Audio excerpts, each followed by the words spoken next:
కానీ ఇవాళ ఎంత పెద్ద భూ కుంభకోణం అంటే ఇవాళ రేవంత్ రెడ్డి ప్రభుత్వం తెరలేపింది సామాన్యమైన భూ కుంభకోణం కాదు. ఒకటి కాదు, రెండు కాదు. హైదరాబాద్లో చాలా చాలా పెద్ద ఎత్తున మన దగ్గర పారిశ్రామిక వాడలు ఉన్నాయి.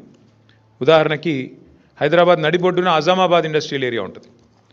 పక్కనే బాలానగర్, కుకట్పల్లి, జీడిమెట్ల, నాచారం, మల్లాపూర్, ఇంకా చాలా ఉన్నాయి. చుట్టూ పారిశ్రామిక వాడలు హైదరాబాద్లో ఓఆర్ఆర్ లోపల బోలెడు ఉన్నాయి.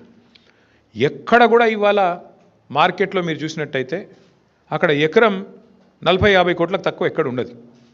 గజాల లెక్కనే ఉంది, ఎకరం లెక్క కూడా లేదు. గజాల చొప్పున 2 లక్షలు, 1,00,000-1,50,000 గజానికి ఈ స్థాయిలోనే ఉంటుంది. ఇవాళ అట్లాంటి భూముల్లో రేవంత్ రెడ్డి ప్రభుత్వం తెరలేపిన కుంభకోణం ఎంత పెద్దది అంటే దాదాపు 9,200 పైచిలుకు ఎకరాలు, దాదాపు 9,300 ఎకరాల భూమి హైదరాబాద్లో.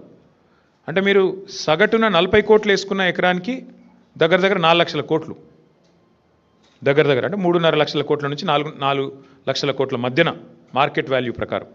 లేదు 50 కోట్లు వేసుకున్నారనుకో సగటున దగ్గర 5 లక్షల కోట్ల విలువ చేసే ఆస్తిని, అందులో మరి ఇవాళ ఆయన అనుయాయులకు, ఆయన వందిమాగదులకు, ఆయన బామ్మర్దులకు, ఆయన తమ్ముళ్లకు, ఆయన చుట్టూ ఉండే బ్రోకర్లకు ఇవాళ ఒప్పందాలు కుదిరించి ఒక అతిపెద్ద భూ కుంభకోణానికి రేవంత్ రెడ్డి ప్రభుత్వం మొన్న జరిగిన కేబినెట్ సమావేశంలో తెరలేపింది.